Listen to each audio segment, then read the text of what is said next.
आज मी नाश्त्यासाठी चीज अनियन परोठे आणि पालक पुरी बनवणार आहे। चला तर मग रेसिपीला सुरुवात करूया।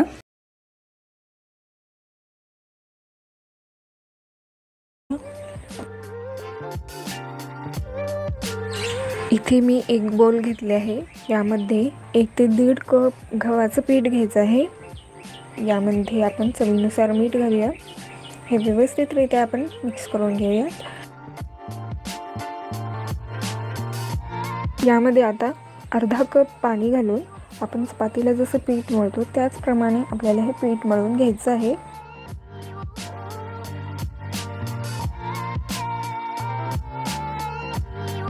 तर इथे हे पीठ मळून झालेलं आहे। आता यामध्ये अर्धा चमचा तेल घालूयात आणि परत एकदा आपण हे व्यवस्थित असं पीठ मळून घेऊयात।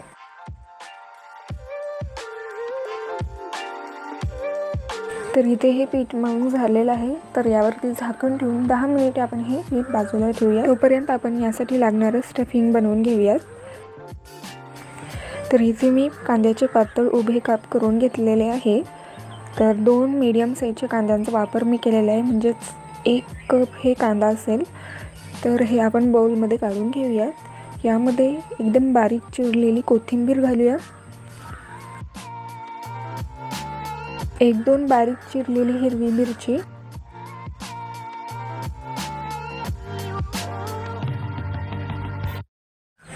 अर्धा चमचा हळद, 1 चमचा यामध्ये मी लाल तिखट घातली आहे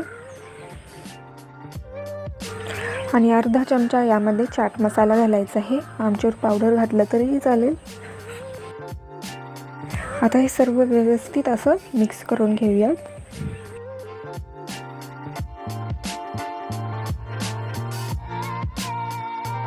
आता शेवटला यामध्ये आपण मीठ घालूयात। चवीनुसार मीठ घालायचं आहे।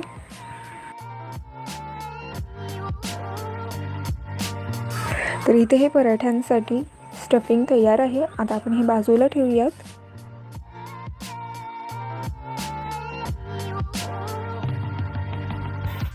तर इथे हे पीठ 10 ते 15 मिनिटे छान असं भिजलेलं आहे।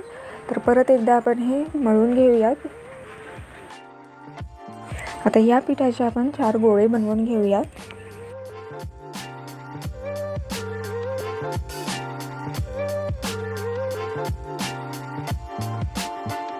इथे मी एक पिठाचा गोळा घेतलेला आहे। यावरती थोडंसं पीठ लावून आपण एकसारखं याची चपाती लाटून घेऊयात।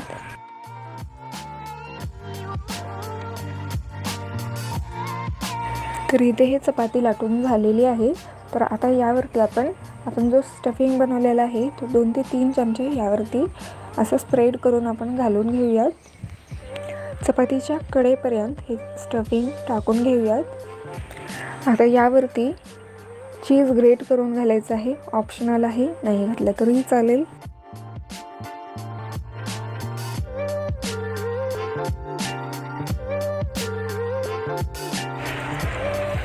चीज घालून झालं की या चपातीला आपण रोल करून घेऊयात। या रोलला परत एकदा असं फोल्ड करून आपण याला गोल आकार देऊयात। थोडंसं थापटून यावरती आता पीठ लावून आपण हे लाटून घेऊयात। सर्व बाजूने एकसारखं असं छान लाटून घ्यायचं आहे। तर इथे हे पराठा लाटून झालेला आहे। तर आता आपण हे खरपूस असं भाजून घेऊयात। इथे हे तवा मी गरम करून घेतले आहे। यावरती आपण हे पराठा घालूयात आणि दोन्ही बाजूने खरपूस असं भाजून घेऊयात। पराठा थोडंसं भाजून झालं की यावरती आपण आता बटर लावून घेऊयात। बटर हे ऑप्शनल आहे, बटरऐवजी तेल लावलं तरीही चालेल। पराठ्याला बटर किंवा तेल दोन्ही बाजूने व्यवस्थित असं लावून घ्यायचं आहे।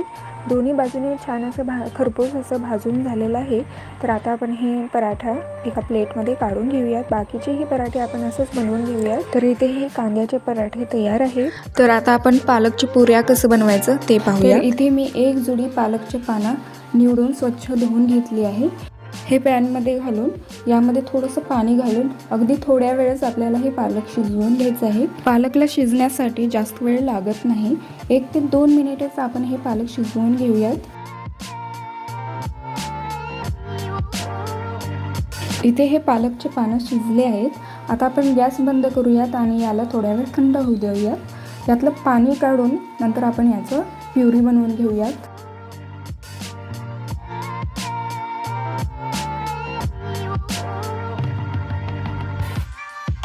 आता एक मिक्सरचा जार घेऊयात आणि यामध्ये 7 ते 8 लसूण पाकळ्या, आलं, 7 ते 8 हिरव्या मिरच्या आणि कोथिंबीर घालूया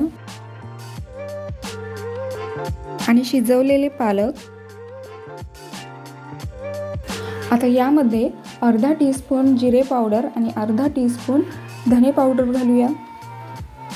मिक्सरवरती आपण याचं बारीक पेस्ट बनवून घेऊयात। तर आता आपण पुरीसाठी पीठ मळून घेऊयात। तर इथे एक बोल घ्यायचा आहे, यामध्ये 1 कप गव्हाचं पीठ घेऊयात आणि 2 चमचा यामध्ये रवा घालायचा आहे, बारीक रवा, आणि 2 चमचे बेसन,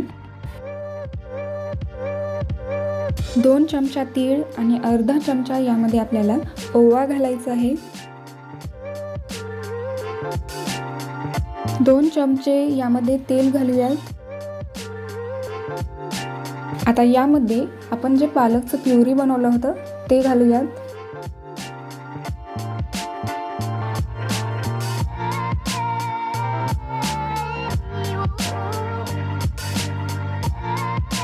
आता हे व्यवस्थित असं मिक्स करून याचं पुरीसाठी आपण पीठ मळून घेऊयात।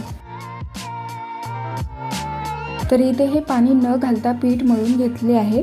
पीठ जर जास्त सैलसर झालं तर यामध्ये थोडंसं पीठ घालून तुम्ही हे व्यवस्थित पीठ मळून घेऊ शकता। पीठ जास्त असं सैलसरही नको आहे आणि जास्त असं घट्टही नको आहे। तर अशा प्रकारे आपल्याला हे पीठ मळून घ्यायचं आहे। तर आता आपण याची पुऱ्या बनवून घेऊया। आता आपण पिठाचा छोटासा गोळा घेऊया आणि याला व्यवस्थित असं गोल आकार देऊन थोडंसं पीठ लावून आपण हे याचे पुऱ्या लाटून घेऊयात। पिठाला थोडंसं कोरडं पीठ किंवा थोडंसं तेल लावल्यामुळे सहजरित्या आपल्याला याची पुऱ्या लाटता येतात।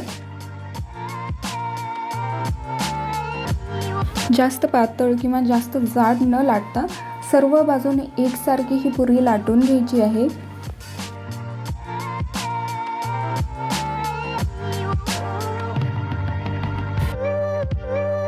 तर इथे हे सर्व पुऱ्या लाटून झालेले आहेत। आता आपण या पुऱ्या गरम तेलामध्ये तळून घेऊयात।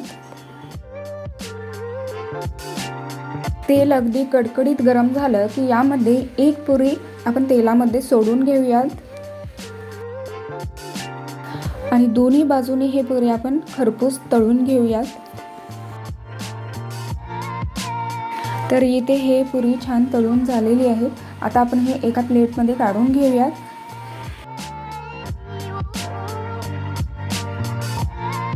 अशा प्रकारे इथे हे पालक पुरी तयार आहे।